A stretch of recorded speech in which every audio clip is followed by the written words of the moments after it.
What's going on, everybody? This is Jerome Moore, host and creator of Deep Dish Conversations. And firstly, I want to say thank you for all love and support, and thank you for exploring the perspectives of social change with me on this platform. I want to encourage you all to like, subscribe, and follow us on YouTube and on your favorite podcast listen platform. And make sure you give us a 5-star rating if you're loving the Deep Dish Conversations. I appreciate all of the support again. I hope you all enjoy this episode. This is deep dish, right? Yeah, well, let's get deep. So I'm going deep on both sides. Josh Black, welcome back to the platform. How you doing, fam? What's good? I'm in the building, man. This coffee nasty, but it ain't your fault. Hey, it ain't your fault, man. Hey, the machine was fancy, The though. machine was good. Nice machine. You got a new, beautiful spot, nice downtown area, but I should have known. I'm the type of nigga, I got to bring my own creamer now, bro. You know what I mean? Because if you get the real deal coffee and you just do sugar and the little powder, that ain't going to get it. Now, this shit tastes like concrete. So now my mouth feel like I just... You got the water right there, though. I got some water, man, but I'm a coffee ass nigga. You know what I mean? So I like a good morning brew, but I ain't got on the coffee life yet. really, I'm a hot chocolate. You a cocaine man? No, I'm not a cocaine okay. man. That is not true. It's like, yeah, I prefer the Coke. That's what I prefer. I prefer the hot chocolate, the Oh, hot come hot on. cocoa. No, you gotta grow up, bro. Man. Hot cocoa. Hey, man, And you that's how I can't do that in the stay summertime, do you? You don't do hot cocoa in the summer, do I you? don't, but still, though, man. Damn, so you're not really a hot drink. I'm nigga. not a hot drink. Really? Nah, really. Nah. You don't do a tea? Man, when you live in China for 2 years, man, you get kind of tired of tea. Oh, that's right. That's right. But when I was living in Costa Rica, though, man, I had the best coffee ever. Really? Yeah, Pure. it was just pure. Yeah. Yeah, it's pure, man. But That's the best place to get the Coke too. Should uh have got you. Say, you know what? Go ahead. Let me get a gram of that too. I'm over here. Fuck it. you stupid, man. You dumb. But look, man. One, I always want to whenever I see you, man, I just always want to give you flowers, man. Appreciate you, bro. And Yeah. just for just what you're doing, just personally what you're doing for the city of Nashville, for Tennessee. Oh yeah. And just how you represent, man, and how you doing it, man. I just give you a whole bouquet of flowers right now. I appreciate And you, thank bro. you from one black man to another, man. Absolutely, bro. I need that. Appreciate it. No problems. And so we're gonna get straight into it, man. Let's get it, bro. You've had a lot Yeah. happen Yeah. in your life, professionally and personally. Yeah. And so, man, I just want to ask you, just to get off, man, how your family doing, man? How are you doing? Man. How's everything? Family cool. Family cool because now they understand what I've been doing. Right. You know, I got out of college. I went to about 3 colleges. I probably got 1 credit. You know, in about 5 years, I probably got 1 credit. That's a credit you didn't have. Yeah, that's what I'm saying. Now, I smoked a lot of weed. You know what I mean? So I did learn a lot in that aspect. Business. I learned limits of weed. You know what I mean? You learn a lot. You know, I learned to respect the mid, which people sleep on now. People get rich and get money. They act like, don't nobody smoke mid no more. Oh, the mid, y'all smoking mid. And now, if you want to call something trash, you call it mid. Like, oh, them shoes is mid. I respect the mid. And E and J. Right. You know what I mean? Because I remember I had $10, bro. That'll get you a blunt of mid and some E and J. I remember you telling us that, Bro, man. come on, bro. I always gotta remind people to put respect on that. So I say that to say, back then when I was on my mid and E and J, my family and I was just still reading and writing and smoking and trying to come up with ideas. My family thought I was like bumming out. Like, what is this nigga doing? He broke. He ain't got no money. He's skinny. He ain't doing nothing. And I remember thinking, I'm dreaming. I got something like, and my friends be like, man, this dude cold. They're like, hell no, you broke. They're like real working class folk. They're like, man, get your job or fuck you. You know what I mean? So I just didn't, I would have a few jobs here and there, some bullshit jobs. Remind me to tell you about the temp service. Yeah. I worked at a lot of temp services, man. So Man, look, you told us about the temp service. Oh, when I had to do that rape me? Yeah, I mean, yeah, he and the- didn't when rape the- me, but he was a rapist. Hey. Well, there you go. So y'all already know about how they rape me, you know what I mean? So Go look at that first interview. yeah, go look check at the it out. first interview, Go man. I'm check glad it I out. got that off my chest, man, because that was heavy on my soul, but I'm glad I got it off my spirit. But so anyway, man, you know, I dealt with that for a long time, and I got to a point of just resentment because I'm like, man, I'm trying, I'm working harder than people that work 40 hours a week Right. on my craft, but there's just no gain. I ain't winning at all. So Right. so I'm like, man, I'm working harder than a lot of people in my family, and they still shitting on me because they got more money. But at the end of the day, I realized I went from being resentful to realizing, oh, they care about me. Right. And they just want me to see me doing good. Right. And in their eyes, I'm not doing good, so they angry. They don't understand. Right. So I had to gain a thing in myself to where like, oh, this is a self journey. Like all that, I want my parents and my grandparents to be proud. That shit childish, really. You know, if you really think about it, like that's cool, but while you trying to do that, people are missing out on your dreams. If you chasing your dream, that once you get to your dream, you're gonna help people.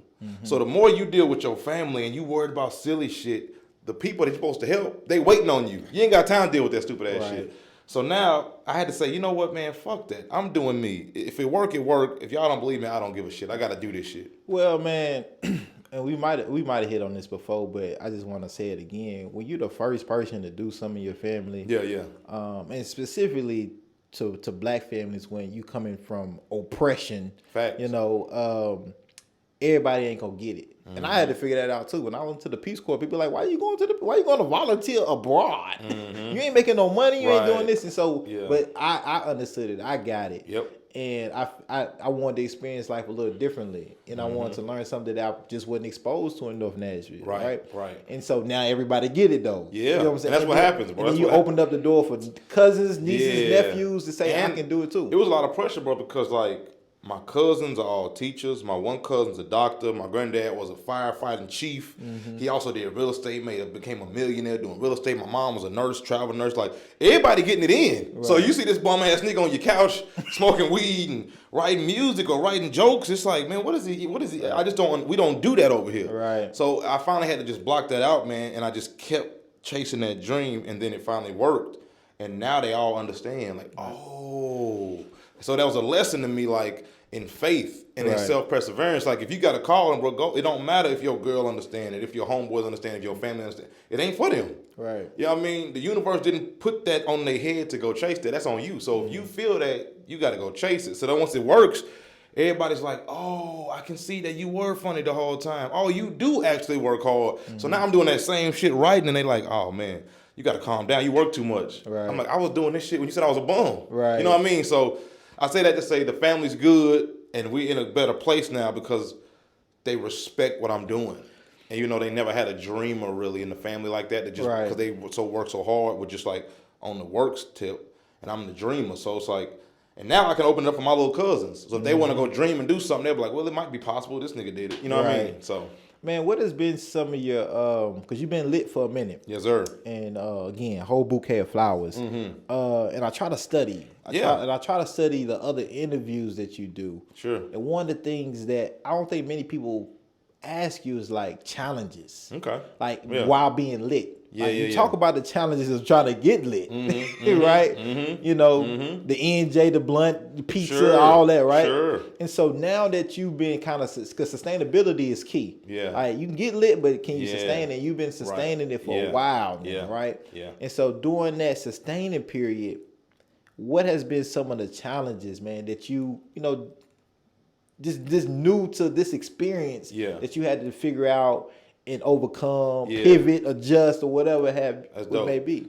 Well, yeah, man, it's a lot. One is, I think 50 Cent once said, this, everybody can get on, who can stay on. Right. You know what I mean? So it's like, once you get on, you're like, oh, I did it, but all right, bro. Everybody, we all know 100 niggas that fell off. You know what I mean? So it's like, okay, I got to figure out how to keep it going.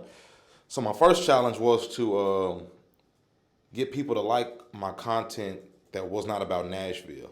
Because I found myself almost stuck in this Nashville place, which was beautiful at first. Right. And I'm like, yo, I'll have a viral moment, and then people from Atlanta and Tampa and Baltimore follow me.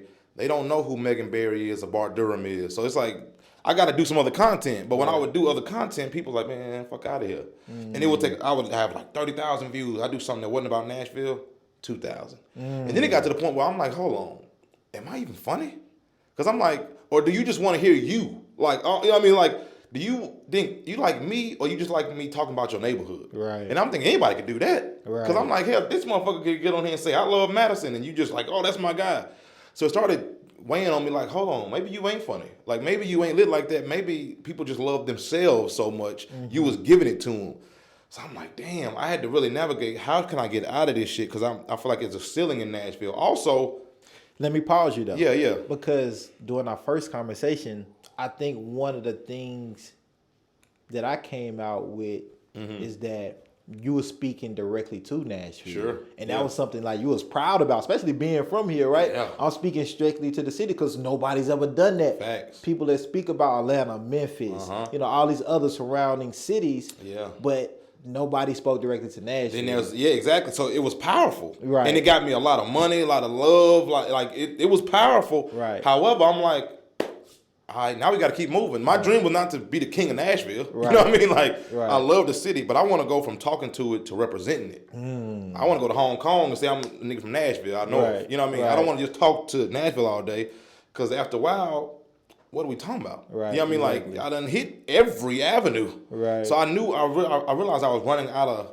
lanes, and not running out of lanes, but like running out of shit that was gonna surprise people. Because I want every post to be like, oh, how the fuck you think of that? Right. You know what I mean? But I'm like, nah. I'm like, ooh, I get like, we running. It's getting tight in this Right, space. right. Also, you got niggas biting you, which they have to. That's the Right. game. So I'm like, Tell me about it. yeah. Like, so people trying to clamp down. I'm like, fuck. Now I got these niggas on my heels trying to bite me. And I'm running out of shit to talk about. And I'm like, man. And also, this ain't my dream. Like, I want to talk about more shit. So I had to like figure out a way to get people to trust me doing other shit. So slowly but surely, I did content about relationships. I do a skit over here. And I finally did a skit about something. And that one did just as much numbers as my Nashville. And I said, oh, we gone now. And I just slowly stopped talking about it. To like, I mean, just gradually, almost like somebody on heroin. Right. And they can't just stop heroin. You got to wean them off. You got to taper that thing off. So I was just taping off, And then I finally just said, no more Nashville shit. I might do a meme, but if you look up now, I can talk about it to a degree, but I can't do content purely on Nashville no more. And my following is grown. Right. You know what I mean? So it's like my TikTok done went up to like 500,000. Wow. And that ain't local at all. So when they Right. come to my Instagram, my Twitter, they were like, okay, what's this? I can't talk about Ed's Fish. I mean, I can to a degree. Right. But they not gonna know the nuances of it. You know what I mean? So that was one challenge. Another challenge is I'm realizing now, which is all this is good though. You know what I mean? Right. It's like Yeah, it's yeah. a good muscle to realize, that this These level are good challenges you've elevated. Yeah. These are elevation challenges. Yeah, another challenge is like annoying niggas and racist liberals. Because that's who I'm talking to. I'm talking to black folks and a lot of times people that lean to the left, and I realize there's cons to that. Like,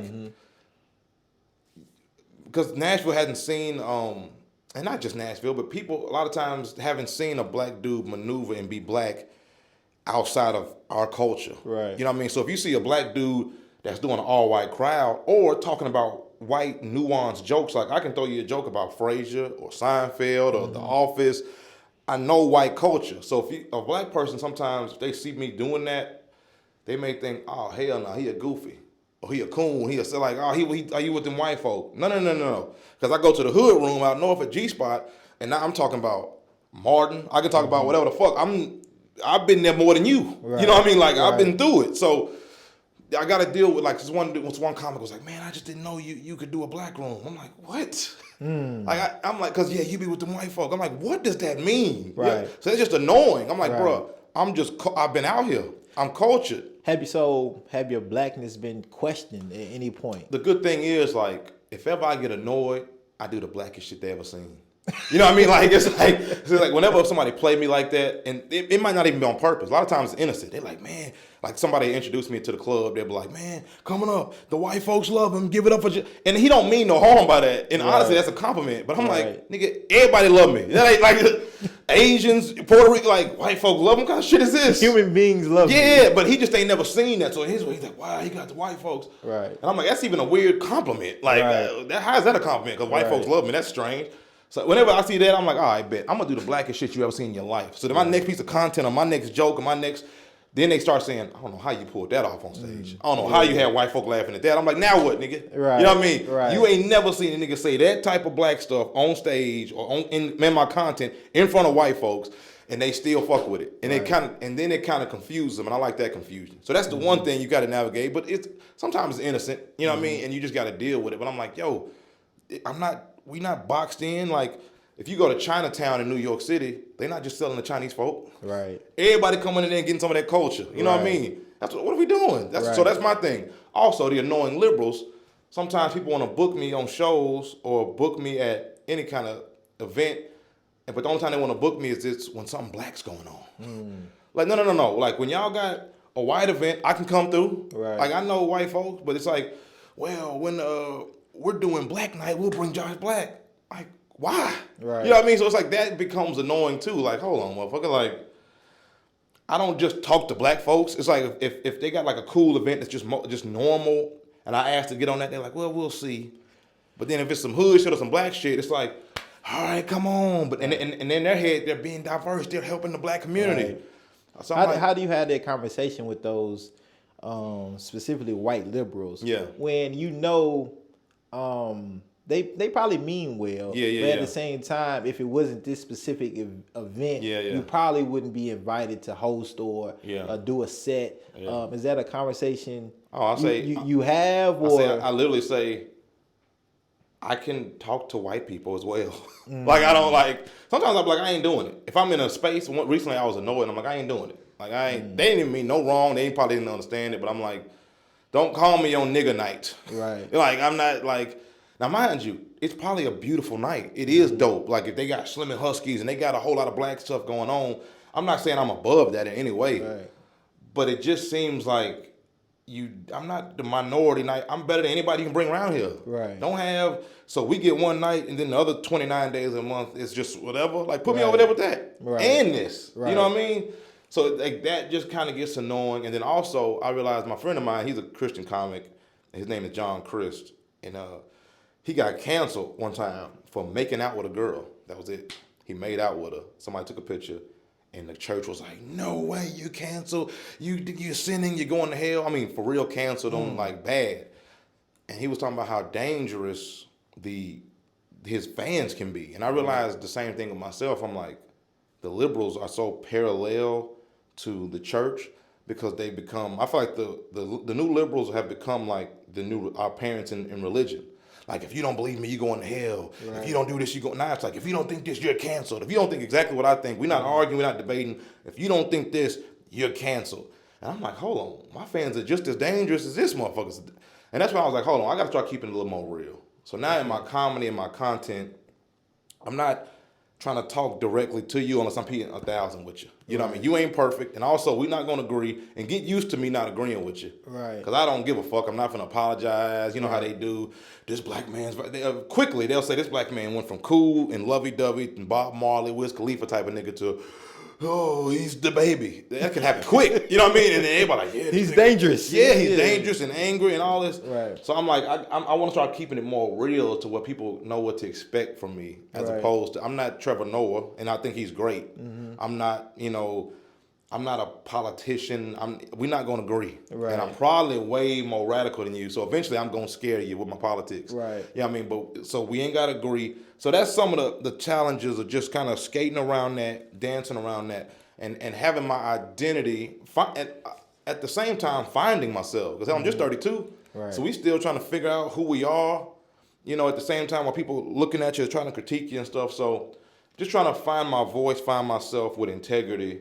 And then also trying to educate people who don't understand you without being angry at them. You know what I mean?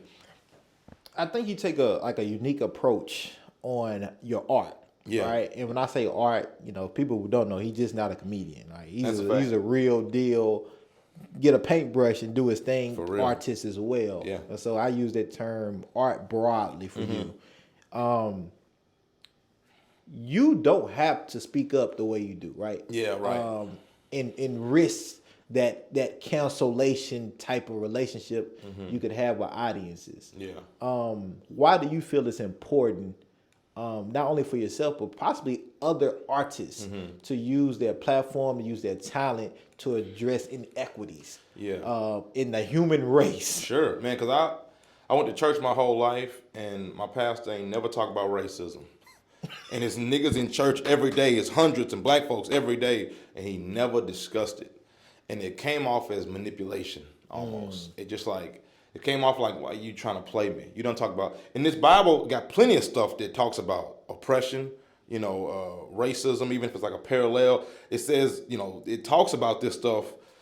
Moses' people was in slavery. And he was like, nah, y'all let my people go. There's plenty of stuff you can talk about, but for some reason, black pastors rarely, if at all, ever talk about racism. And I'm just like, how much come to you to help, and then on Monday I got to go to work and deal with this, and you ain't gave me nothing? Right. It just felt like manipulation. And I went to the mosque one time on Buchanan out north with Brother Sam, and the Muslims was talking about like racism, oppression, and mixing in the Bible. I'm like, oh my God, I didn't even know they could have been doing this the whole time. Like, Now, mind you, church is still fire because I love the music. Right. You know what I mean? The socialization in there. I'm engaged now, but back in the day, they had them gals, them baddies. You ever find a baddie in? So church was lit. It's still lit. I ain't gonna, church probably harder than the mosque, even though the mosque talking more talk. But I'm like, man, they got to be talking about some stuff. And I think anybody with a black audience has a responsibility, whether you want to or not, to discuss society in a way that your people can leave and handle that. Because all your people coming to you with this weight, this white elephant in the room of like, ugh, I'm exhausted dealing with this. Now, I'm not telling you to be Malcolm X or you know, be a Black Panther, but give them some joke on racism. You know, give them a feeling of superiority or some love and to feel good about themselves. Because when they go out there, the world tell them they ain't shit and they second class. So when you come to me, you're going to leave thinking, man, I wish somebody would play with me. Right. I forget, bro done got me so gassed up on myself. That's what I feel like you need to do. And if you ain't doing that, you lazy. So if you're a rapper, if you're a comedian, if you're black, if you're a rapper or comedian, because white folk ain't got to do that. Right. That's the white privilege. Yeah, white privilege. You don't have to do that. And if you do, you're celebrated for it. Yeah, that's great. If you care enough, but white folks don't have to do that because they don't. White people don't have this inferiority complex thrown at them every single day. Right. So you can go up there and talk about your dick and your balls and all this type of stuff, and which is boring to me anyway. But some people feel like that's an escape. But I just feel like if you do that in your comedy or in your church or in your prayers or whatever, that's what weed is for. Weed is to make me forget and escape. Right. I can smoke weed for that, bro. I don't need a pastor making me escape. I got weed, I got mushrooms. I need you to talk some talk. You know what I mean? So that's what I think people need to do, man. And that's what I like to do. I like to, and I'm also just into that naturally. Right. I always hate bullies. So if white people being racist, Asian people, anybody being racist, bro, I got to have you. Right. Man, I'm curious. What does justice mean to you? Justice. The word, it's a loaded question. And the only reason I'm asking you this is because of your take on what you do. Yeah. And as far as social justice, calling out bullies, calling out inequities in your art form that you do. Yeah. And so I'm curious, man, what does that mean? What does that look like for Josh Black? Yeah. Man, I would say that I don't want reparations. Okay. Because money can't fix everything. Okay. So if I take your kid, if your kid's in high school and I beat his ass every day for 4 years, then he go to college, I beat his ass again for 4 years every day. And then at the end, when he graduates, I say, here's $100, be straight. He can be like, hell no, I got to have your ass. Right. You know what I mean? Like, you done beat my ass, you done raped my sister, I got to beat your ass, bro. So giving black people reparations for 400 years of tarring and feathering and rape and taking your kid when it's born and sending them to Baltimore and sending this kid to LA and beating them, enslaving them, and then treating us like shit up until this day. Money can't fix that. We poor, so we think we won't, I need some money, but that ain't justice to me. So then you ask, well, damn, you think you want violence? I can't say I'm promoting violence. I can just say money ain't gonna fix that. Right. And one option I would say is maybe we have white slaves. So, and I know people looking like, whoa, what do you mean? Not everybody, bro. Not everybody. I'm not gonna enslave everybody. That's crazy. It's too many of y'all. I'm not gonna enslave all y'all, but we gotta find a group of people that nobody cares about. We gotta enslave them. I know you think, well, who would that be? And I like to throw out there poor Republicans, because in my book, nobody cares about them. Rich Republicans don't respect them. They're gross to them. White liberals hate them. Blacks despise them. Asians don't like them. Nobody cares about these people, bro. Right. So if we enslave them, bro, we can at least get 200 years up off of them. And then you say, what does slavery look like to you now? Well, it's 2022, bro. What I'm going to do, I'm going to give me about 4 young studs. I'm going to need one to work at Walmart, be a manager. He work 40 hours a week at least. Overtime, you better go get that. Another one work at Target. And then another one probably work at a car shop. Just so if I if my car break down, he going to handle that. And then another one, he can be a salesman or something. I'm keeping all the money. Right. It's free labor. Right. So now I ain't got to have a job. Right. You know what I'm saying? Right. They working for me. Okay. He pulling in $600 a week. He pulling in $600. I'm straight. So now I'm getting $2,000-$3,000 a week just because of that's my reparation. So poor Republicans we got to work for black-owned businesses for 200 years. No. Nope, okay. Hold on. They're not working for the businesses. They're working for individuals. Oh, yeah. No. We're not giving them a job, son. we're enslaving them.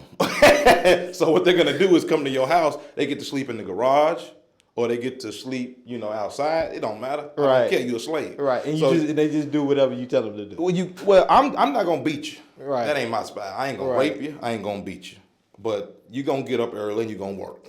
And you gonna work sun up to sundown. See, y'all they did us, bro. They had us outside picking. You're not gonna pick no car. You're gonna be in the Right. AC. Right. You're gonna be in Walmart working as a manager.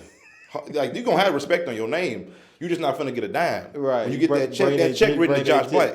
I need that whole thing. And it needs to direct deposit. Matter of fact, you don't even see that. And you're gonna do that, and your son's gonna do that. Right. And his son, you're gonna do that for another 300. Right. And then by that time, we gonna be so straight, we good now. Right. Imagine if every nigga making $3,000 a week and then now you got time to do this. Right. You know what I mean? You can just Right. focus on this. You got 4 people out there working hard. Right. That's justice. That's justice.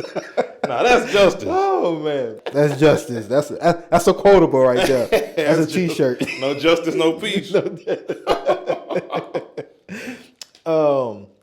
Power. I want to get your take on power because now, you're in a position. You put yourself in a position through your work and through your voice and how you do what you do to hold power in community in Middle Tennessee. Expectations come with that, good and or bad, deserving or undeserving. How do you view your own power at this current moment, and how you responsible, or what responsibility do you feel you have to that power and how you use it? Okay. I believe power needs to be to the people. Okay. We all hear that, power to the people, but the reality is, one man with power, all you gotta do is kill him. Power gone. Right. Like, and it's just so if you doing too much if you helping too many people with that little power you got, let's just go ahead and knock you on off. That way, we can kill that. Right. But if you give power to the people, it's easier. So what if I get some little power I got now, I'm trying to bring this comedian up. All right, you get a show. I got comedians, they throwing shows all around town. You keep all the money. You got this venue didn't trust you because they don't know you. They don't like comedy, but they love Josh Black and they want to help Josh Black. So I'm like, all right, bet. I got my boy right here. He want to throw a show in here every month. He keeping all the money, and then we're going to tell them to tip y'all's bar or whatever. So now they getting money. He getting money. He's like, man, you don't want no money? I want no money. This is your show. You book it however you want to do it. I want to come and do my little 10 minutes so I can, sharpen my craft. I put him over here. I put him over here. Now we got 6, 7 shows cooking, and he getting money, he getting money, he getting money, and we all, getting better. Right. So now you got your own power, and what that means is power meaning like all comics want to get on shows. Power means you can pick who's on your show, and now you can give him some shine, give him some money. So I'm passing power to the people. You see what I'm saying? And I want to do the same thing in the community. If I can't do a gig, if somebody says, hey man, can you come out here and do my gig? And I'm like, man, I'm booked up. I got to hit my homie. Right. I don't say let's reschedule. Right. Run that. And I need the same bag. Right. Give it to him though. You know what I mean? And also link with him next time. Or if somebody say, hey, I want to do this gig, it's for this amount of money, and I feel like I'm past that, I got a comic for you. I got somebody for you. Let's do that. Right. Also, if I see somebody, if I just see something that if I can link people up with that'll help, I just try to link them. I say, hey, bro, you need to interview my man. Or, hey, you need to do this so we can have, the people can have power. Because, I mean, if black folk in the city ain't moving up together and it's just one dude, it ain't really doing nothing. Right. Like, all I can do is eat good, but that ain't really doing shit. I think we starting to see that change a little bit because Nashville was just a big town, and you have a big town mentality, which is that one person. Yeah. But now, as we're a major city now, Yeah. I think we're seeing people, and specifically black folks, tend to understand that strength of like, well, okay, if I'm moving, let me bring you up. Let's all build together, and we can all expand and represent Nashville together. Which wasn't always the case. Outside of Starlito, most dudes that was popping wanted it to themselves. Right. You know what I mean? Like, Star always had a gang of motherfuckers on his album, on his mixtape. He always had people with him all the time. But other than that, bro, people was being assholes when they was popping in Nashville.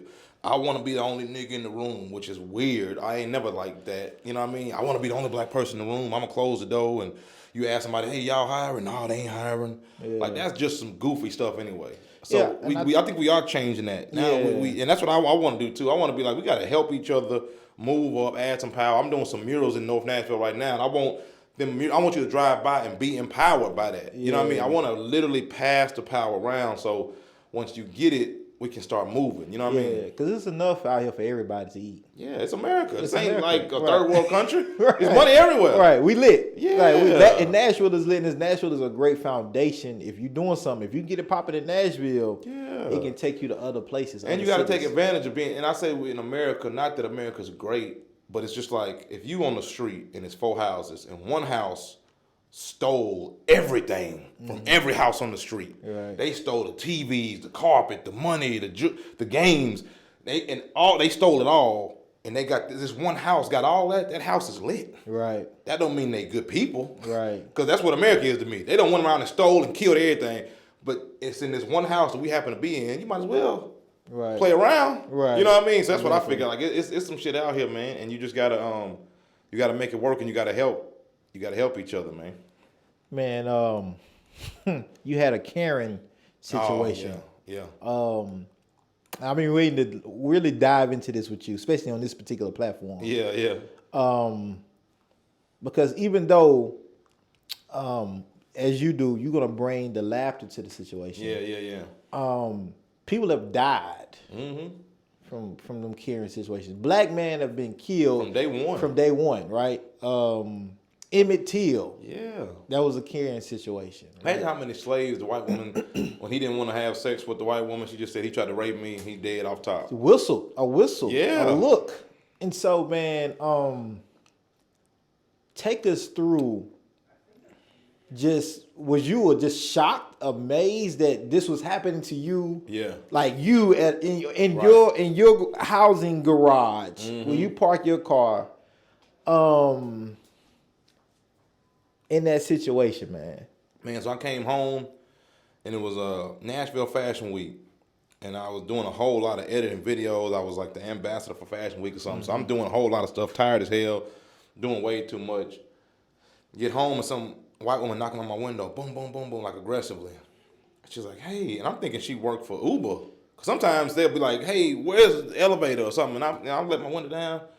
She said, what are you doing in here? I'm still confused. Like, what do you mean what I'm doing? Yeah, I know you got to be stealing. What are you doing in here? People breaking in cars. I know it's you. I just let the window up. I was like, okay, get the fuck out of here. Like, I'm too tired to even deal with that. Right. And that's normal, unfortunately, for black folk in like not Nashville, black folk, period. White people just thinking you done something and they're poorer than you and dirtier and uglier. I'm like, hold on, she's horrible. Right. Hair is wet and she ain't even took a shower. Just wet, like that, got that wet, damp whiteness to it. So I'm like, ugh. So I let my window up. I realized this woman is now circling my car with a video camera. So now I'm like, all right, now we're gonna record you. Because now like you doing too much. Right. I done let you go, you done knocked on my window, and I wasn't even gonna care about that. I record her and I pretty much say, hey, this woman's saying that I'm, stealing in my own parking garage. Mind you, I've been there for 3-4 years. I ain't never even seen her. I don't know who she is. And also, it ain't that many black folk there. How you ain't never seen me? Right. I got a Dalmatian. Right. Like if you see a black nigga walking a Dalmatian, you got it. So she's like, yeah, I know you stealing. I ain't never seen you in here and something. Her car got a donut on it as she's talking to me. Right. Which means you can't afford a tire. Right. First of all, who's breaking in your shit? Like, what could they be? Why are you worried? Yeah, like what, they not breaking in. What could they get? Like, so she's like, yeah, well, and I'm you doing this, and I said, look, she's like, you fit the description. Just what she's saying on camera. She's so emotional and then her whiteness, and I'm like, I fit the description. So they had a pink back hat on, black nails, and with a pink sweatshirt, and she was like, well, yeah, they did have that. Fast forward. I posted on TikTok and Instagram. Went crazy. 40 million views. Everybody's killing her. I actually realized I had on my pink hoodie had everybody versus racism on it. So I think the irony is what tripped people out. Like, hold on, this shirt says everybody versus racism while being attacked by a racist. That just went super viral. The news found out that actually the person fitting the description was a white child on a bicycle. So I didn't fit the description. She just said No, that was definitely you. That's just what white folk be saying. Yeah, like, oh, you fit the description. Yeah. That's their favorite term Yeah, man. So 40 million views later, she had to delete a TikTok, got fired from a job, and hopefully is dead. Man, what message do you want current or future Karens to really grasp from this situation and really understand that maybe they not getting? If you were a man, I would have beat the shit out you, and no one would have known, but you would have had a broken jaw with metal in your mouth. So technically, she won. Right. Because if she was a man, and how tired I was, bro, I wasn't even worried about all that camera shit. But like with a woman, I can't maneuver like that. Right. I would have just beat the shit out of him and dealt with whatever the fuck it is. Like, and I don't even care. Just cause like I don't owe you nothing. I think we should handle Karens and racists with aggression.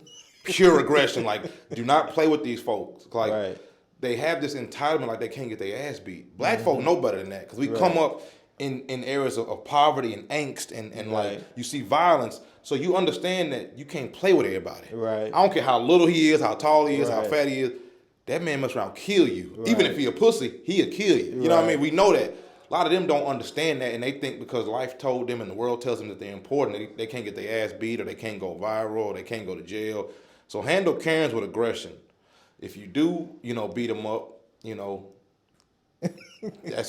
do that. If not, record it, play them out, man, because that gained me a lot of followers and it got her job fired. So, handle it with care. But, to all my Karens out there, to all Karens out there, everybody not finna play with you. Like, everybody not gonna, like, just cry or, like, wait for the cops to show up. Right. So, yeah, but they'll learn eventually. I'm glad white women that are racist are finally starting to get that work. Because it was just white men for a while. Right. For centuries. Right. And the white women just sat on the sideline poking, being racist as fuck. And now they finally starting to get they work. So I like to see that too. Yeah, man. You would think like situation like yours and Karens losing their jobs and stuff, like you would think they would understand the detriment that they're doing and the harm that they're causing, but that privilege, man. That privilege is blinding. Because she was telling me in that video that she's gonna call the police, and what she's saying is the police are on my side. They work for me, which is true. Right. So when they come here and see a tall black guy, they're gonna handle you for me because they work for me and to protect me from people like you. So she's threatening my life by even saying that. You know what I mean? So imagine somebody walk up to you and say, "I'll kill you." This is pretty much what she's saying, and I just got off work. I'm just chilling, and she's pretty much saying, because I'm angry, I'm gonna kill you. Right. I'm gonna call police, and they gonna handle that, and they would. Police would have got there, beat the shit out of me. Right. You know what I mean? Arrested me, and they figured out, oh, he didn't do nothing. Whoops, get your ass back in there. Right. You know what I mean? So that's what she wanted, and that's what they all want. They want danger. Because that's what the police are here for, in my opinion. And they know it. Yes. They know the police are here to protect them. White women always crying, talking about somebody raped them or beat them down, somebody black done hurt them, and the police and the news media, and everybody believes it, and then we take the blunt of it. So gotta play that shit smart. It's a tactic. It's a terrorism attack, and we just gotta know how to play with it. You know what I mean? So, but like I said, when Osama bin Laden attacked America and terrorized them,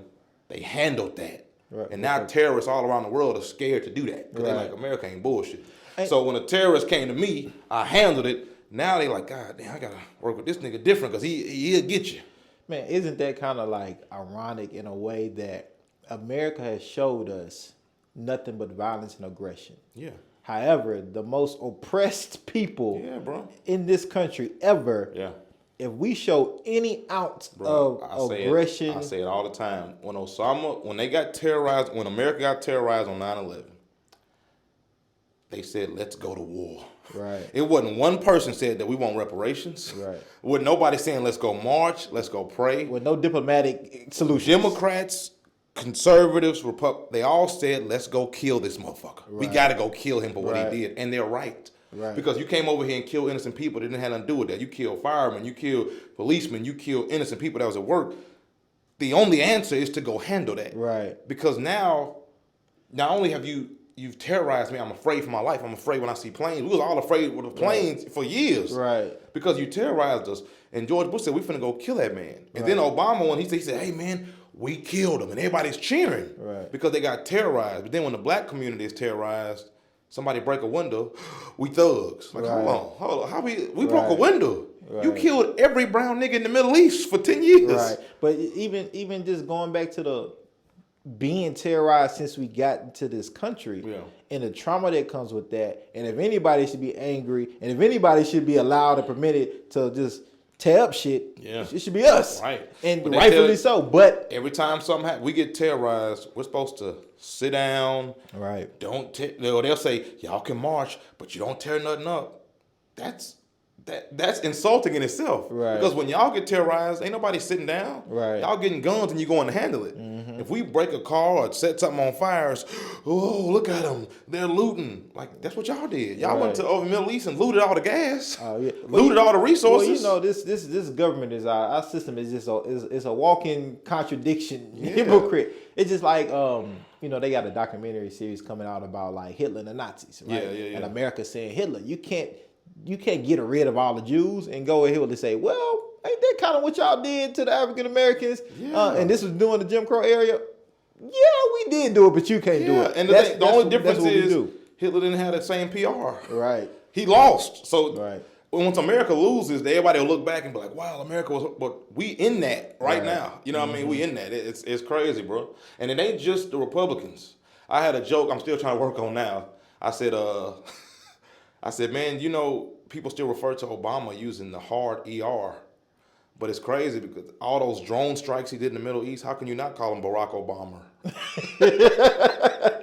That's funny. How can you not? You know what I mean? They be like, oh, shit, so I'm working on that. So see that in the hood near you. Hey, you got to hear first. Yeah, I gotta get. That's funny. Yeah, man. That's why you, man. So, look, Yeah. you touched on this a little bit in your set that I went to. Amazing set. Thank you, man. And it seems like you're open and ready to talk about it more in detail. Yeah. Your employment with the fire department. I know it's been a battle for you. Literally, a legal battle. Yeah, Literally, a battle, and you know, and it's a larger picture to it too, because anybody should be able to speak up against inequities, right? Regardless of who you work for. If it's existing in your workplace, Yeah. or if it's existing in just space in general, you should be able to address that, speak up. Yeah.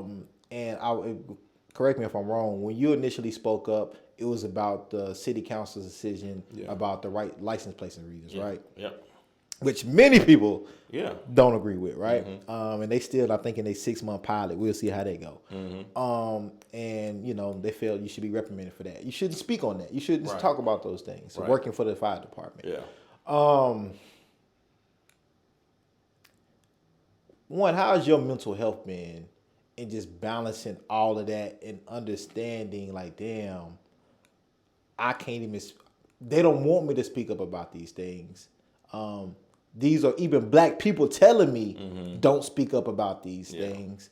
But we should be able to speak up about these things because I think what you're going through publicly is what a lot of black folks in general and specifically go through because of their financial situation. Yeah. They be quiet, and they in just basic terms, they want you to just shut up and dribble. Yeah. You know what I'm saying? That's what they want you to do. Just shut up and dribble. Yeah. How's that process been? What have you seen come from that personally, and also maybe what you projected for others to also take a stand on as well, being in a work environment that don't want you to speak your mind, be yourself, and speak up against injustices? What I say is nobody knew I was a firefighter until they made it a public thing. Right. Nobody knew that. Right. I changed my name for this reason.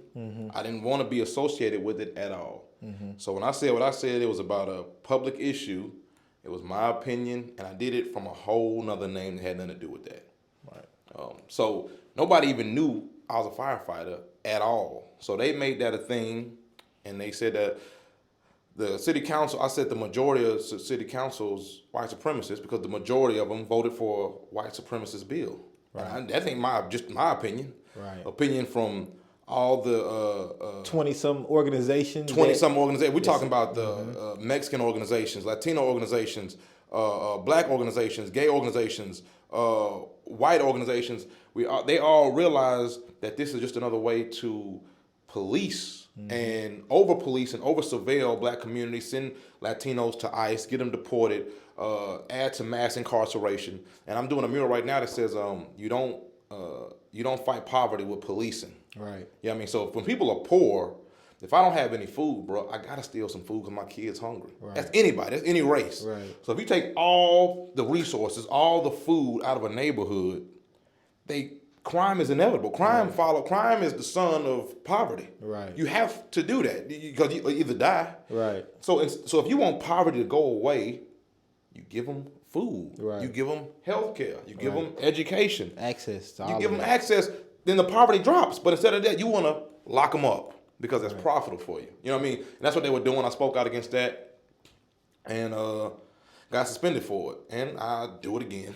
Right. Like, ain't nobody going to stop me from speaking out against racism, against bigotry, against... and I'm from that neighborhood. I'm from out north. So I done seen what that does to people. You screwing up a whole family just so you can get another black slave in the prison system making license plates for money. You know what I mean? Like, so I'm not, ain't nobody gonna stop me and dingle some carrot in my face and say, well, I'll take your food away. Right. Also, well, I ain't gonna say that, but I'll just say that I'm okay with being, well, put it like this. I'm gonna speak out against racism.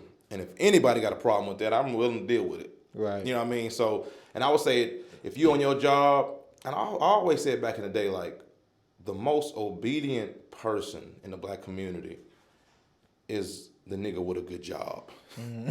He's the most obedient because he ain't gonna do nothing. Right. You know what I mean? Because he's got a good job. Comfortable. And he's feeding his family. Mm-hmm. I'm empathetic and sympathetic towards him because he wants to feed his children, his wife, his family's proud of him. And if he speaks out against that, he can lose all that and have to be scrambling again. Right. And he's lucky to have that job. But then that makes me say, okay, so that means all I gotta do is, if I'm a white supremacist, I just throw you $70,000 and you shut up. I think I would argue that is most black folks currently because of that situation. Yeah, so now your price tag, so you can say, I'm black, I'm proud, I hate racism. Here's $70,000. You go shut up. Racism seems kind of okay. Yeah, you like, well, now I hate it quietly. Right. You know what I mean? Yeah, I'm gonna take this money and hate it quietly. Right. Ain't no tag on me.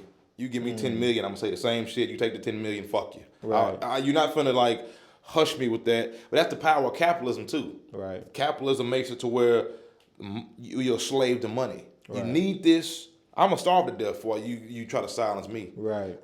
And so, you know, because they did that and because they made it public, a lot of people seen it. And because I've now made my name in the city, a lot of people were upset about that. They saw that in their opinion, it was racist. It was disgusting. They spoke out about it, and they've been behind my back ever since, and they've been fighting against it, and everybody hates it. Now we on the big stage. And so you spoke a little bit about this earlier about, you know, your grandfather being a commander chief. Yeah. How has that played a part into you handling the situation, knowing that you have, I think you may have said this before, the only way to get in the fire department, you got to have a family member. You know, how does that play into how you've handled this, how this has been handled with your family history with the fire department? Well, I say my granddad got on the fire department right after the period in time where the fire department was spraying black people with hoses. They were spraying black people in the civil rights movement with hoses just because they felt like that was the right thing to do. Right. Right after that, somehow this black man got a job in there. Somehow, I don't know how he did that. He pulled it off, got a job, worked, ain't no telling what he's seen. Well, there is, he done told me, but it's insane what a black man back then had to go through in the fire department that was just spraying people with hoses. He fought through that, worked his way up to the ranks, had 5 kids. His wife didn't have no job. He working this side job, had about 3 jobs. He's working. And at the same time, as he's moving up, he's moving black people up with him. He's hiring this person, giving a good word to this person. And everybody in the fire department, black or white, said, man, your granddad helped me. He helped me do this. He helped me do that, man. He's so helpful. And black people say, oh my God, man, he's like the GOAT. Like, everybody, he's helped us all. He helped us all. And I say that to say that he wants me to be better than him. Just like my son's gonna be better than me and his son's gonna be better than him. What that means is I'm doing the same thing my granddad did. I'm helping folks. I'm just gonna do it on a wider scale. Right. So my granddad did it in his fire department because that's all that's all they had to do. Right. They couldn't do comedy or no fucking, you know what I mean? Like, Right. so he took it to the top of his craft and murked it. So I'm finna do that. I'm finna do the same thing he did for the whole world. That's what I'm finna do. So I'm doing the exact same thing he did. It's just not finna be confined to a job. It's gonna be confined to a world. So I ain't doing nothing different. Right. And honestly, he respected. You know what I mean? You know, I think it's gonna be. We see the fire department differently, maybe. Right. But I'm doing it. I tell them all the time, I'm doing exactly what you did. Right. So that's your fault. Right. You know what I mean? You shouldn't help so many people. Right. Man, how does it hit you when you know these are black folks that are trying to get you the hell up out of there and trying to reprimand you in a way for speaking up of stuff that helps them? Well, cause like Harriet Tubman tried to get people out the plantation, and they told on them. Right. Like they were like, well, we getting fed good here. They feed us good. They only beat us once a week. They only rape us twice a year. Like, Right. and Harriet Tubman was like, yeah, but we don't have to do this At all. We can go out here, and I'm trying to help you. And a lot of them was telling on her. A lot of them said, man, she crazy, man. Leave her alone. Don't deal with that. Right. And I'm thinking, hell, if she could deal with that, it's the same thing. It's the same mentality that's passed down because you're thinking, I have to do this to survive. Right. So in my slave mind, and the slave and the liberated revolutionary ain't never thought the same. Right. You know what I mean? So they gonna always bump heads. Right. Because to the slave, I'm crazy. And to me, he's crazy. Right. Although I'm trying to help this fool. Right. But yeah, we always gonna bump heads. And eventually, maybe we can, I think they say the first battle of the revolution is in the mind. Right. So what we're doing right now is trying to plant that seed in the mind so our kids ain't necessarily got to deal with that many slave mentality. Because it's hard. We don't speak the same language. Right. Like if you speaking French and I'm speaking Portuguese, you don't understand what I'm saying. I'm talking about freedom, liberation. And in your mind, you're like, no. They got to feed me. Right. What are you doing? And so about dependency. yeah, that come with it. So I think that come with it. If Harry had to deal with that, then I can deal with a few black folks slandering me on some job. That's part of it. Right. And then, but it's just part of it. And they gonna always do that. Right. You got a lot going on. And I'm curious. You mentioned in the beginning you don't represent Nashville. What does that look like as you're diving into new things, doing new things, new opportunities are coming not just here but outside of Nashville? Because honestly, let me think about it. I don't really know.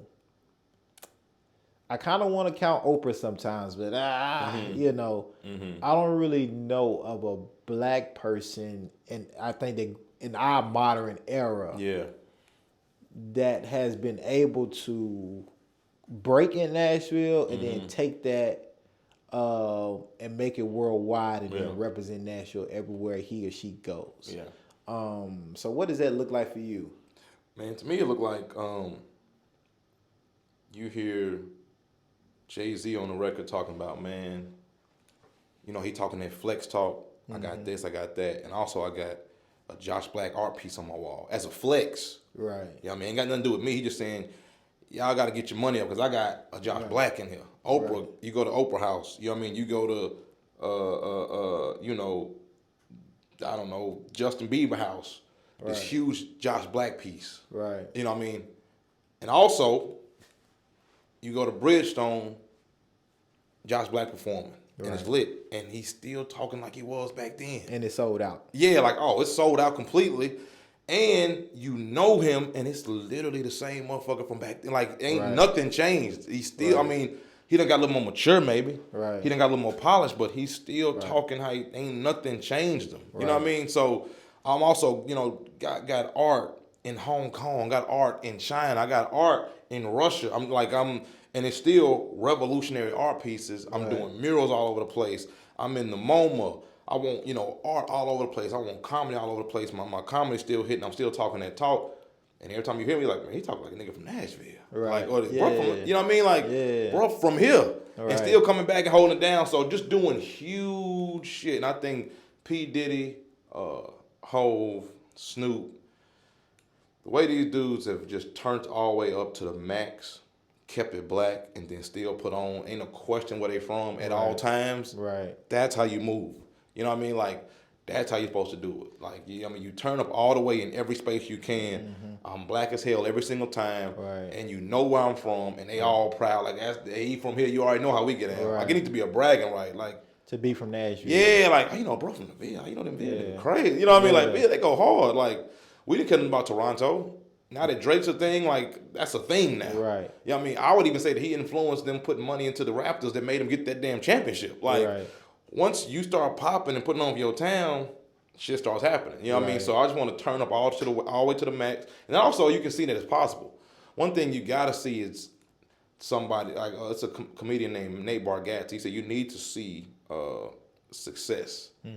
So that you know that it's real. Because if you don't see it after a while, you just think, man, I'm dreaming too hard. Right. If you see me and you know me or your uncle know me or your cousin know me and I'm lit like that, you're like, oh, nah, bro. Right. It's possible. Right. You know what I mean? Right. And everybody in the barbershop like, nah, bro, I just seen bro yesterday. He put me on this right here. Like, oh, okay, so it's really a thing. You know what I mean? And we don't have that here yet. Not yet. Yeah. It's coming, though. No, man, because it's bubbling. So we got some people cooking. Yeah, for sure. And the next 5 years, we're going to have some huge names, and they all from the Ville. They're going to say, what the fuck going on down there? They all might be from out north. Yeah, bro. Yeah. They all might be high as looking. That's the Mecca. They all may be from out north. No, that's what it's looking like. Yeah, bro. And that's the Mecca, dude. Yeah. It's only right. Yeah. Man, it's always good, man, catching up with you. And it's always good to get you in this space. Because people see your comedy. People coming for the laughs, but man, I had one. It was one comment. It's like, man, you need to get Josh Black. They clearly missed the first interview. Yeah. But I think a lot of people like it when you just talking that talk. Yeah. And you on your comedy, but like you do a really good job of that balance of but this means something. Yeah. Yeah. And man, I can't praise you enough for that, man. Yeah. Because you don't have to do it. Yeah, and that's real. That's what it's about, though, bro. Yeah. That's what it's about, man. You gotta give some. Everybody I like did that. Whether it be Malcolm, whether it be Jay-Z, whether it be Diddy, right, whether it be the Black Panthers. Like, if you ain't talking to what's going on, bro, what are you doing? Like, it's just like anybody can talk about cars or like it's just funny shit, but. Give me some food for thought. Give me something so when the interview's over, I'll be like, man, let me Google what the fuck was, bro. Right. Or maybe I need to get on I need to do something. Give me some energy. So hopefully we pass some energy through the camera. So look, I'm gonna give you. I want you to speak on this one hot topic right quick. All right, what you got? Cause I don't think I heard this. The gays. That is a hot topic. Though. That is a hot topic. That's a hell of a hot topic. But we can hit that, but I want to hit this too.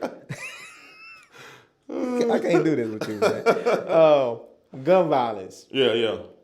I ain't heard you really talk about this. Okay. So I'm curious. I'm a wholehearted believer in toting that iron personally. Yeah. From a young age, and then it just when we grow up, right? Yeah. But I'm curious on how you feel about gun violence and gun policy. Yeah. In the wake of everything that has happened recently, but there's always been a level of gun violence, and it's from the beginning of this country. Yeah. Well, I think, man, any oppressed people should have a gun.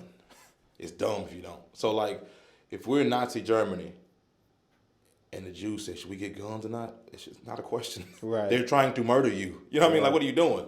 If you don't, you will die. Right. Like, if you're the Native Americans and you in America in the 1600s, do I need a gun? That's not a question. They're trying to kill you. Right. You know what I mean? So if you are oppressed, no matter what race, no matter what age, no matter if it's gay, straight, any oppressed person, a woman, if you are dealing with the system of oppression, if you don't have a gun, you're playing yourself because they can get rid of you and nothing happened to them. Right. Because they are under the system of as part of oppression is smashing you.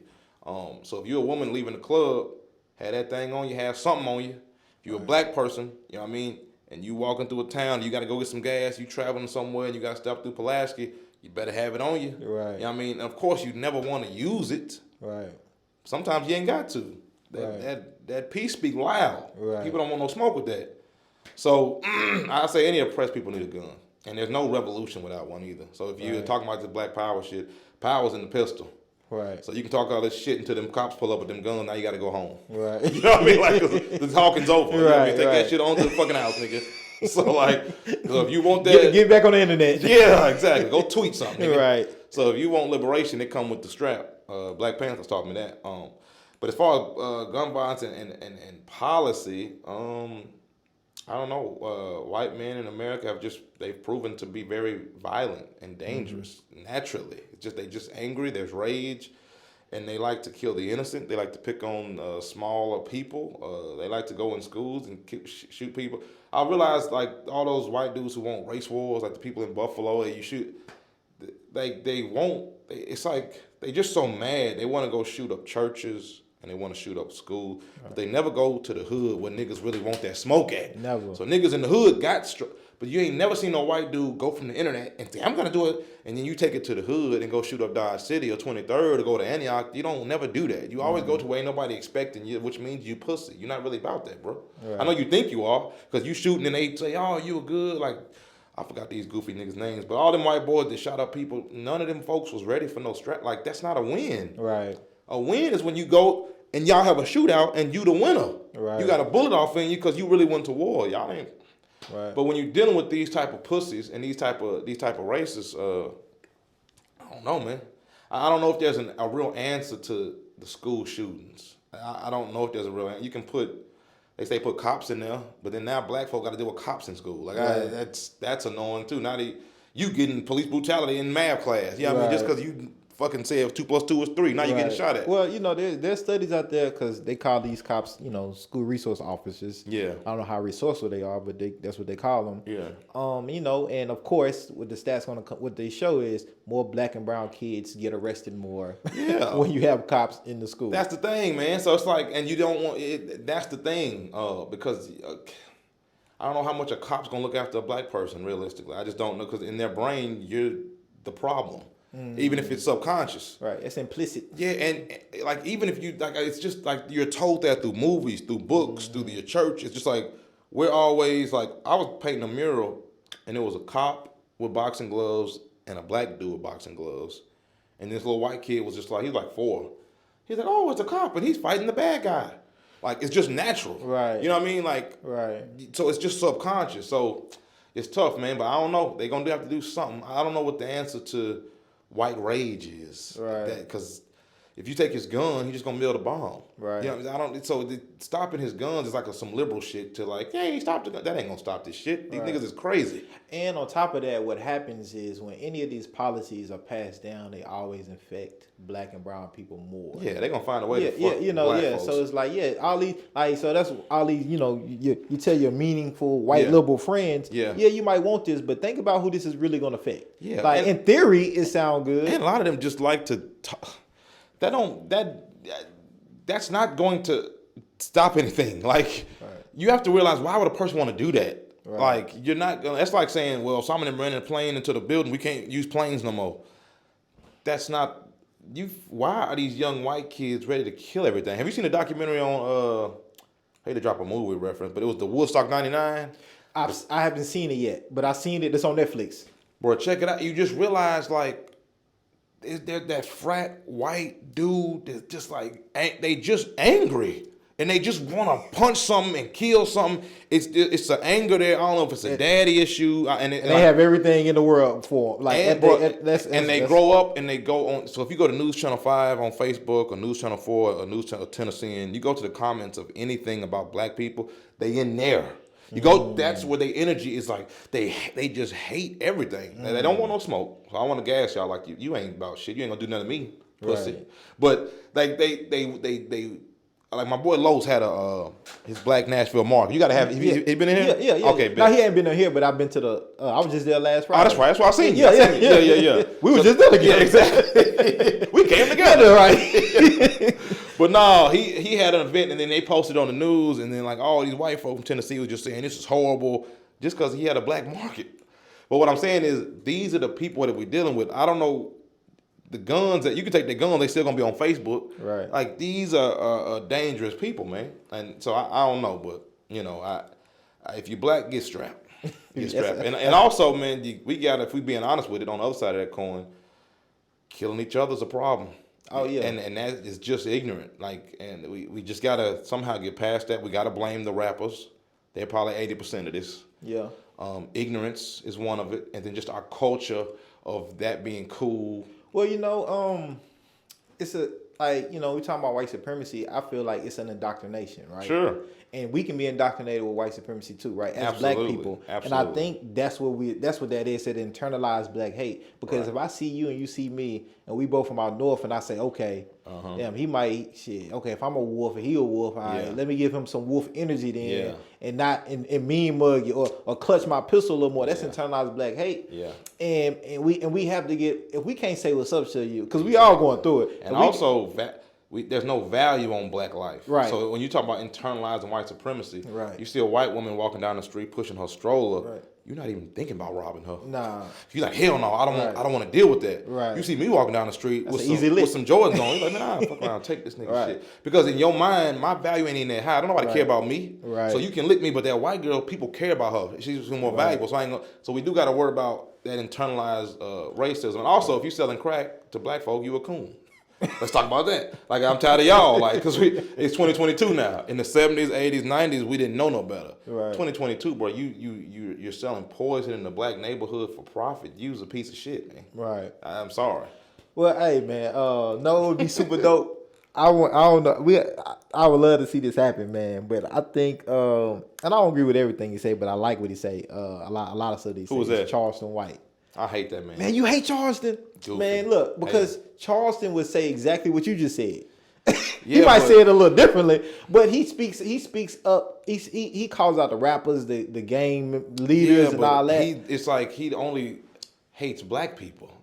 I think that's his whole thing. Yeah. And that's what's gonna get him fucked up. And he's putting out so much negative energy that's got to come back. So eventually, I think it's come back. I give him 2 years max. I don't want to speak on no man like that, but you putting that much energy out, you getting that back, bro. And that's the thing, because he puts up 20%, it'd be like good nuggets. Yeah. And then to be the 80. He's not getting. That's the thing. He's the nigga that got bullied in high school and got beat up, and now you want to like. I'm surprised he's not a police officer. A lot of people. Well, he tell you like he tells you like I'm policing for you. Yeah. So like people like him normally become cops because they got bullied their whole life and they need some authority. Right. But his authority now is his camera, and he get to He says he's in character. That's what he said. That's dangerous character, man. Yeah. Because everybody ain't playing. Right. And he don't seem to be with that for real. Because they said he pulled out that mace when Soulja Boy put up on him and ran off with his gal. So I was like, what are you doing, bro? That's just Soulja Boy. So do you get hate mail? Do you get has that happened to you? Have you like not mail, but like comments sometimes, especially on TikTok. People go crazy, man. But it just like it almost give me hype, like got him. You know what I mean? Like it's not like I'm not gonna look at it and be like, wow, that hurts. I'm like, oh, okay, got him. That hurt you. Man, I want to end on this note, and I want to give you the last word. Yeah. Because you spoke about something about biting. Yeah. Right? People biting. I think you even posted something not too long ago about a TikTok of biting your questions. Oh, you're talking about Biden, the president. No, biting. I was like, we about to go into Down syndrome? No, biting. Okay. Damn, we about to talk about training wheels. Mental illness? You silly, man. But jacking. People jacking. Jacking. Man, stealing your style.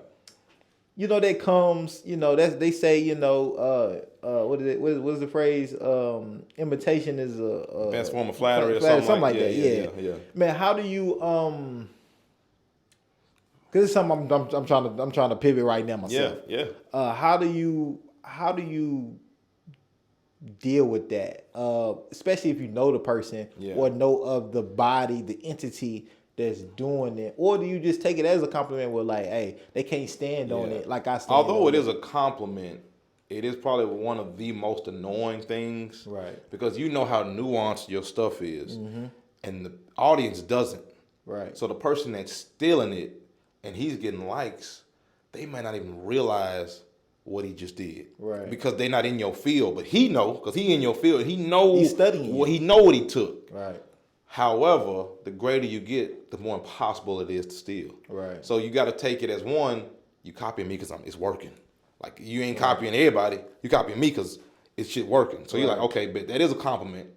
And also it keeps you not comfortable because you're like, man, if I stop, he gonna take my shit Right. and just run with it and cheapen it. You know what I mean? Right. So you're like, okay, I gotta keep it. And then eventually, bro, you get to a point of greatness where you can't be Kobe. Right. You can't be Jay-Z. You can't be a J. Cole. You can't be a Kendrick. It's too deep. He Right. put in too much work. The And separation is too wide. He's putting it. Kobe said one time, like, he said, I remember when I was a kid, I was working like 10 hours a day on basketball in the off season. So if I did that for 4 years, and then every summer you just did maybe one, there's no way to catch me. Yeah. You're going to need 10 years to catch me. You know what I Right. mean? So it's impossible. And then all of a sudden, once you get that great, they can't find the nuances and how you doing it. Right. You know what I mean? You working on a whole nother level. They can't Right. even. It's like they trying to play Super Nintendo and you got an Xbox 360. Right. It's like you only had these controls. Right. You know what I mean? You only got these features. No, you can't even get ain't- these games. No, so you can't play the same game. Right. And if they do try to take it, it's blatantly obvious now. So I Right. just think that's part of the game, and there's no way around that. There's Right. not nobody good that ain't somebody biting. Right. Man, Josh, man, I just appreciate your time, man. Anytime, bro. Y'all hear that anytime. So when No. when he making 20, 30 million for a movie, he said anytime. Seriously, anytime, bro. anytime. Seriously, I love doing this. Man, I want to give you the last word though, man, of anything that man you just might want to hit on, man. Just leave with Okay. the people, leave with the city. Okay. And something that you might just want to get off your chest, but some I know you got a lot of inspiration in you. Yeah, Something you yeah. might want to leave to motivate somebody. A lot of people got jobs. If you own your job, stop letting shit slide. Like, if somebody say some slick shit to you, whether it be racist, sexist, homophobic, stop letting them slide, bro. Stop going home and saying, I should have, man. Or, man, dude, just annoying. Stop dismissing it as annoying, or that's just Bradley, or that's just, let that man have it. And you thinking, wow, what if they not gonna like me? They gonna respect you though. You know what I mean? Like, stop letting people get over, bro. Because if we keep letting it get over, the person behind you got to deal with them. The person behind you got to deal with them. Start checking that shit, man. And then start handling it with aggression. Not only do you say we're not doing that, you transfer that uncomfortable energy to them. Make them feel uncomfortable. Right. You know what I mean? And read more so you can do that.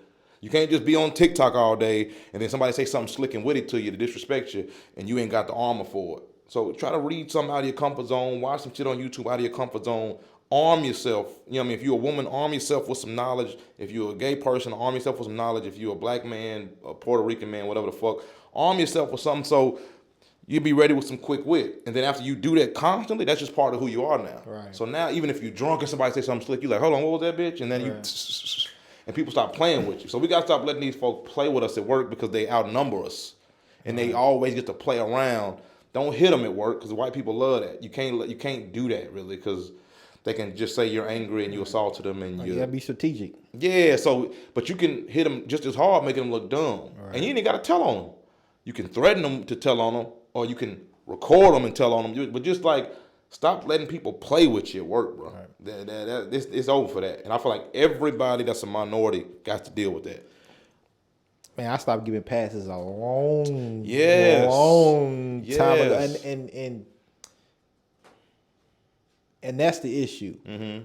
We've given too many passes, and Because it's exhausting. it's exhausting. And when you give people passes, they perpetuate it. Yes, bro.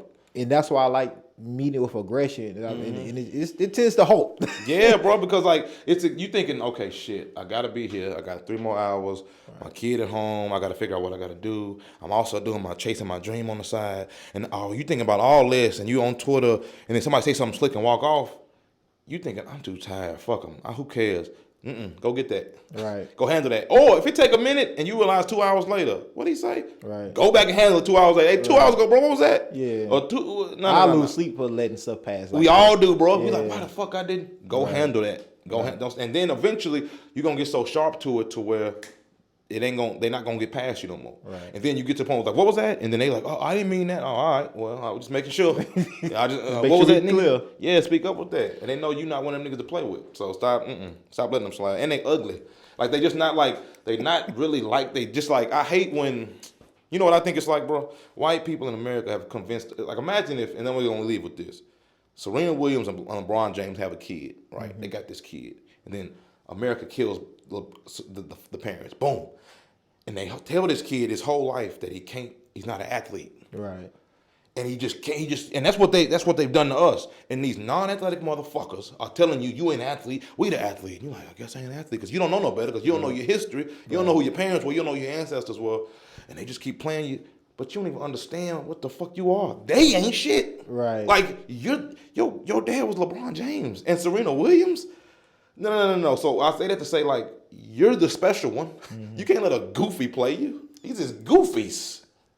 Like, so stop, like, you're the athlete, fam. Don't let these goofy motherfuckers play you because hell no, bro. And you might want to get to know your history so you can know that. You know what I mean? Yeah, because it'll definitely motivate you and inspire you. And that inner value. Yeah, bro. Man, Josh, dog, it's always a pleasure. Keep doing your thing. I'm too, gonna catch up with you one day, man. We'll do it, bro. No, this gonna be. I'm glad you got some good art in here. Yeah, man. You got your logo popping. You got a new space downtown. Yeah, man. When I get the bigger space, man, I'm gonna have you do some art in it. Oh, you know I like that. I like that. We get that thing right. You let me know, man. Oh yeah, I'm gonna let you know. I'm gonna let you know. I'm definitely gonna tap. But I appreciate you having me, man. Keep doing this shit, man. Nah, man, this shit is sure. important. Man. Keep asking them real questions, man. And I'm gonna challenge you. Ask something uncomfortable. Okay. Every time. Okay. Like not just to me. I'm talking about anybody. Anybody. Ask something. Like take yourself a little further. Okay. Not that you didn't. No. I'm just saying like if I just had to leave something with you personally. Yeah. No. Put a question down that might confuse the guest. Make me even uncomfortable. Make you say, "Fuck, should I really say this?" Right. Go that way. Okay. Go, because that's gonna be where the greatness is in that uncomfort. You're like, I don't know, and then that's where the content gonna come too. Yeah. Ooh, shit, the nigga said, well, yeah, right. He asked that nigga that. You know what I mean? That's the one right there. Bet. Yeah, because a lot of people ask me, you love white women. That's what they say. Because y'all be around white. Right. You ain't never seen me fuck a white woman in your life. But people just say that. They're like, man, you fuck them white hoes. Why would you say that? You know what I mean? But random ass, you know what I mean? Something like that. And the answer is, I'm engaged to a black woman. People are like, oh, it's black women sometimes. They be like, I seen you, girl, you got you a black woman. Right. Like, what kind of shit is this? Right. You know, like, same here. Who the fuck you thought I was with? Man, I think sometimes it'd be like a test. Like, it's like black women try to sneak you. Yeah, he's like, what's your girl name? Right. Yeah, what's your name? Is it in my game, I got such a white name. What's her name? Catherine. Oh. So as soon as I said Karen. As soon as they say that, I said, look, she black. Oh yeah, look, here she go right here. Yeah, right. They gotta pull his phone out. Look, I got a black woman. Oh man, so it'd be like, oh my gosh, yeah. man, I appreciate that. Though. I'm gonna take that. Yeah. You always leave something with me, man. So I appreciate that. Yeah. And I'm trying to get all the gems from Josh before we can't get them no more. I'm always here. All right, man. I appreciate you, man. Yes, sir. When is gonna drop? Man, you know how many. You backed up. I don't even want to say the number I'm backed up. Damn. I'll tell you. Will this come out this decade? Am I gonna? It's gonna come out this decade. How old will I be when this shit drop? You 32. Like this nigga gonna have a great beard by the time this shit drop. Content gonna be fire. Man, when this nigga was in his 30s, man. I'm put like this. I probably got now between 35 and 40 interviews. Damn, son. In the back. And so I just be, man. That's good though. It's good though. I'm not good at that. Yeah. I'm so impatient. But I be like, I gotta get better with that. Man, I just be like, man, because I want to be the best one. Yeah. And I be like, ain't nobody gonna outwork me. Yeah, ain't nobody gonna do more interviews. And it's always good to have content on your phone. Yeah, and so it never stops. Yeah. Like for me, it never stops. And so when you talking about pressure, you talking about looking at people, but I'm like, man, look, y'all gonna have to put out a minimum 2 interviews a week. That's what Will Smith said before I stopped fucking with him. He said, if you hop on the treadmill, I hop on the treadmill. I'm gonna die before you beat me. Right. So that's how I wake up. Like, nah, I know and I get inspired by other people what they do. I'm like, okay, like I like they cooking. So let me let you understand. We using 2 different type of stoves and pots and pans. Yeah. My spices is a little different, but it's all motivation though. Yeah, it's all motivation, and I try to I try to support whoever I can if they want to be supported. And man, you're an inspiration, dog. When I see you cooking. When I see you doing your thing, I'll be like, I gotta catch you. Ain't shit possible out here, man. It's possible, man. But man, bouquet of flowers. Appreciate you, dog. And man, just congratulations on everything and more to come. We out here, baby. I bet. Thank you, sir.